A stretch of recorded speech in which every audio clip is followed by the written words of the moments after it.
नमस्कार, मैं हूं अतुल सिंघल। स्वागत है आपका हमारे खास कार्यक्रम नमो इम्पैक्ट में। दोस्तों, 5 राज्यों के विधानसभा चुनाव चल रहे हैं और प्रथम चरण की वोटिंग छत्तीसगढ़ में हो चुकी है। मिज़ोरम में वोट डाले जा चुके हैं और जो एक सबसे महत्वपूर्ण बात सामने आई है छत्तीसगढ़ में, वो ये कि जो नक्सल प्रभावित इलाके हैं वहाँ पर पहली बार मतदान केंद्र बनाए गए। पहली बार नक्सल प्रभावित गाँवों के लोगों ने अपने मताधिकार का प्रयोग किया और नक्सलवादियों ने कहा था कि चुनाव का बहिष्कार करना है। बावजूद इसके 70 से 71% मतदान हुआ है।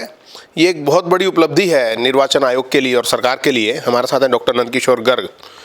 डॉक्टर साहब, 71% मतदान, क्या मतलब निकाला जाए इसका? लोकतंत्र में बढ़ती हुई आस्था का प्रतीक।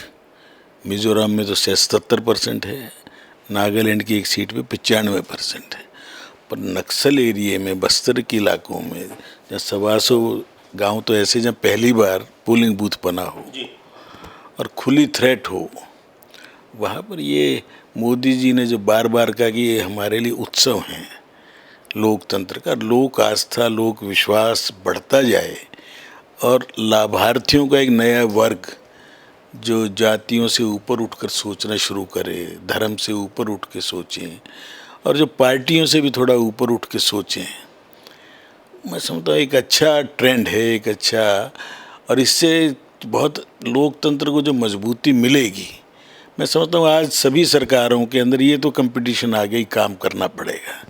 देश की जनता एक आकांक्षाएं हैं कि मोदी जी ने जो 150-200 जिले आकांक्षी जिले घोषित किए थे और उनमें बेस्ट डीएम लगाए, बेस्ट ऑफिसर लगाए और उनको कहा कि तुम पीछे नहीं रहोगे, तुम्हें आगे आना है, और 4-5 साल में उनमें से कुछ जिले अब नॉर्मल उसमें आ गई। तो डॉक्टर साहब, जैसे कि छत्तीसगढ़ के लोगों ने नक्सलवाद को नकार दिया, इसका एक अर्थ तो ये है, आपने 2 बार मोदी जी का जिक्र किया, लेकिन वहाँ पर राज्य सरकार में कांग्रेस की सरकार है, भूपेश बघेल, और क्योंकि 15 साल उससे पहले बीजेपी भी रही है, तो क्या इसका श्रेय मौजूदा कांग्रेस सरकार को, राज्य सरकार को नहीं जाना चाहिए? कि 15 साल रमन सिंह जी जब रहे, उस समय भी उनमें से शुरुआत के तो अटल जी की टाइम थी। मैं समझता हूँ ये श्रेय भी सबको जाता है, थोड़ा जो कमजोरी वो भी सबकी साझा होती। मैं एक राजनीतिक प्राणी हो गई जो बोल देते हैं उसने कुछ नहीं किया, वो भी गलत है, परंतु नक्सल प्रभावित इलाके के अंदर डेवलपमेंट बढ़ेगा तो मोदी जी ने इसमें क्या कि श्रेय क्यों दे रहा हूँ मैं? खनिज पदार्थ जिन एरिया में ज़्यादा है वो ज़्यादातर नक्सल प्रभावित थे, वहाँ उनको लोगों को बहकाना आसान था कि देखो तुम्हारा कोयला, लोहा, खनिज, एल्यूमिनियम सब ले जा रहे हैं, तुम्हें क्या दे रहे हैं। तो मोदी जी ने पॉलिसी के अंदर जो 8 साल पहले चेंज किया कि जिस एरिए से खनिज पदार्थ निकलेगा उस गांव में, उस जिले में, उस प्रदेश में बड़ा हिस्सा वहाँ खर्च करो, तो उससे एक परिवर्तन आना शुरू हुआ।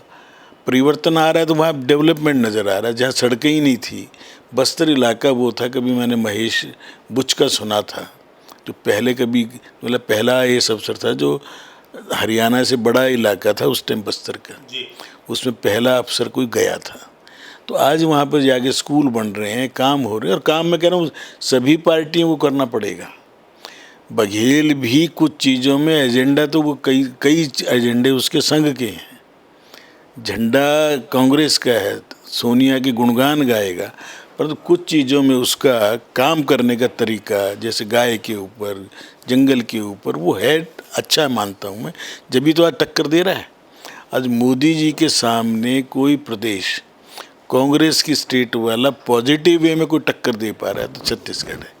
बाकी तो डिफ़ॉल्ट में आ गए, मान लो हिमाचल जीत गए या कर्नाटक आ गए जोड़ तोड़ से, या परंतु छत्तीसगढ़ में टक्कर दे रहा है, परंतु वो फंस गया इसमें महादेव ऐप में। लेकिन जैसे आपने कहा टक्कर दे रहा है, और ये बात भी मानी जा रही है, जो राजनीतिक पंडित बोल रहे हैं कि छत्तीसगढ़ बीजेपी के लिए काफ़ी मुश्किल है और कांग्रेस की स्थिति वहाँ पर मजबूत है, लेकिन जब 70% मतदान होता है तो ये भी कहा जाता है कि उसका फ़ायदा बीजेपी को मिलता है। मैं यही कहूँ ज़्यादा होने का कारण ये कि वहाँ डेवलपमेंट हुआ, लोगों को ये तसल्ली हुई कि केंद्र सरकार ने बघेल सरकार को जितनी आवश्यकताएं थी पैसा देने में कोताही नहीं की। CRPF CISF जितनी फोर्सेस देने में कभी मना नहीं किया।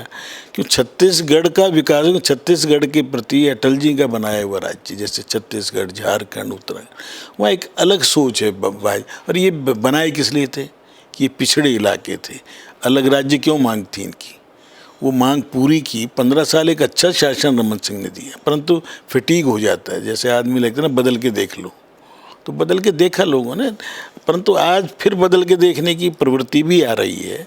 और फिर करप्शन के मामले में, क्योंकि वो ATM बना दिए कांग्रेस ने, पैसा चाहिए तो कहाँ से मिलेगा। कर्नाटक सरकार दो, छत्तीसगढ़ दो, हिमाचल तो बेचारी छोटी सी है, तो इनसे जब पैसा बार बार मुख्यमंत्रियों से जब मांगा जाएगा तो वो किससे लेगा। महादेव ऐप जैसे वाले लोगों से 508 करोड़ ऑन रिकॉर्ड बोल रहा है वो, जिसने दिया है। और एक चीज़ थोड़ी है, कितने अफसर पकड़े जा चुके हैं, कितने इनके पर्सनल स्टाफ IAS के रैंक के लोग वो पीछे कितने पकड़े जा चुके हैं। और 100-200 करोड़ रुपए निकल रहे हैं, हर चीज़ में धांधली है, धान की खरीद से लेकर और गोबर की खरीद तक। तो लोग वो भी देख रहे हैं, विकास भी हो रहा है, काम भी हो रहे हैं। मैं काम का तो मैं कह रहा हूँ इस देश में अब कंपटीशन होगा, कौन ज़्यादा काम करे और कौन ज़्यादा रियायतें दें, उसको फ्री बाइज कहें, कुछ भी कहें।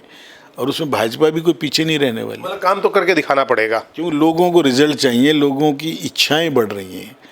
इच्छाएं बढ़ेंगी तो काम की आवश्यकता बढ़ेगी, तो स्कूल खोलने पड़ेंगे, आपको अस्पताल खोलने पड़ेंगे, हॉस्पिटल खोल दो, डॉक्टर नहीं रखो, अब ये भी नहीं चलने वाला है। लोग ये भी देख रहे हैं कि जितने डॉक्टर वहाँ होने चाहिए हैं या नहीं है। तो डॉक्टर के एक दिन में पैदा नहीं होता, एक डॉक्टर 10-12 साल में बनता है। तो मोदी जी ने वो भी दुगने बनाने शुरू किए, फिर भी शॉर्टेज है।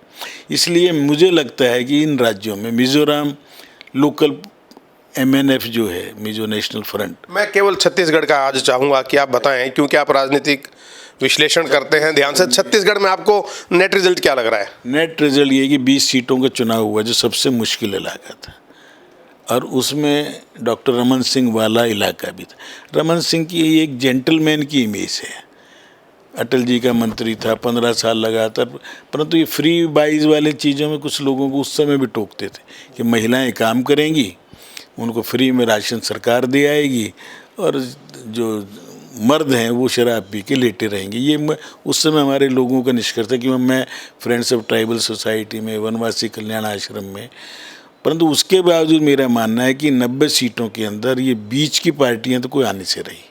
बेशक वो अजीत जोगी का लड़का भी लड़ रहा है, झाड़ू वाले भी गए हैं, और पार्टियां भी, पर अल्टीमेटली चुनाव होगा BJP और कांग्रेस के अंदर, और सीटों का अंतर बहुत ज़्यादा नहीं रहने वाला। इसलिए 2-4-5 भी यदि ये इंडिपेंडेंट, ये छुटभैया आ गए तो इनकी मौज ना हो जाए। इसलिए मैं छत्तीसगढ़ के लोगों से अब उम्मीद करता हूँ कि 17 तारीख को भी क्लियर मैंडेट इसी ढंग से हैवी पोलिंग का देंगे, तो सरकार वहाँ अच्छी स्टेबल बननी चाहिए, पहली छोटे राज्यों की पहली शर्त है। और भाजपा की बने, और मोदी जी अब लगातार आज भी 4-5 जगह मध्य प्रदेश भी जाएंगे, छत्तीसगढ़ भी जाएंगे। मध्य प्रदेश अब क्लियर है, राजस्थान बहुत स्पष्ट है। आप कह रहे हैं बेशक छत्तीसगढ़ तो, पर एक दूसरे का असर पड़ता है। आखिर मध्य प्रदेश से ही तो कट के छत्तीसगढ़ बना है। तो आज मान लो दमोह जाएंगे या मुरैना जाएं, कहीं भी जाएं, उसका बोलेंगे तो वहाँ भी असर पड़ रहा है। कल भी बोले थे तो वहाँ वोटिंग पे असर पड़ रहा था। वो एक भावनात्मक वो जो जोड़ है ना, और बघेल ने, मेरा ये मानना है, और कांग्रेस ने इवन जो सिंहदेव को भी साथ रखने में सफल हुए, जो डिप्टी CM भी बना के लास्ट में, और एक अच्छी इमेज वाला व्यक्ति, और अच्छा बोलता भी ठीक है, वो मोदी के कन्फ्रंटेशन नहीं लेता। उसने ये कहा कि स्वास्थ्य सेवाओं को मुझे पूरी सपोर्ट मिली सर। तो अच्छे लोगों के कारण भी कांग्रेस में भी अच्छे भी हैं, खराब भी हैं, और BJP में सारे ही धर्मात्माओं में, मैं उनमें से भी नहीं मानने वालों में। परंतु छत्तीसगढ़ के अंदर मेरा ये मानना है कि रायपुर शहर जो है बहुत ठीक ठाक जाएगा, जहाँ से ये हमारे राजनांदगांव और सारा ये बृजमोहन अग्रवाल जी, रमन सिंह, पुराने लोग जो अच्छे हैं। तो आज की तारीख में मेरा ये मानना है कि जो इवनली बैलेंस है, जो भी 45 क्रॉस कर जाए, सीधा सीधा करे, ये तो मेरी पहली इच्छा है। देश हित और छत्तीसगढ़ का हित इसमें है। परंतु भाजपा की सरकार बनने में कोई अब मुझे डाउट नहीं लगता, और 17 तारीख तक ये सब चीज़ें स्पष्ट हो जाएंगी। बहुत बहुत धन्यवाद। देखते हैं कि क्या होगा, और ये तो जब 3 दिसंबर को नतीजे आएंगे तभी साफ हो पाएगा। और डॉक्टर नंदकिशोर गर्ग ने इस बात को माना कि छत्तीसगढ़ सरकार का कामकाज भी अच्छा है, जो कांग्रेस की सरकार है भूपेश बघेल की, लेकिन महादेव ऐप का जो मामला आया है घोटाला सामने, उसका नुकसान भूपेश बघेल को उठाना पड़ सकता है। चूँकि भावनात्मक रूप से डॉक्टर नंदकिशोर गर्ग बीजेपी से जुड़े हैं, तो इस बात की उम्मीद करके चल रहे हैं कि ये जो कांटे वाला बिल्कुल मुकाबला है, नेक टू नेक मुकाबला है, इसके अंदर शायद बीजेपी छत्तीसगढ़ में अपनी सरकार बनाने में कामयाब हो जाए। कार्यक्रम नमो इम्पैक्ट में आज इतना ही। अगले कार्यक्रम तक के लिए दीजिएगा इजाज़त। नमस्कार।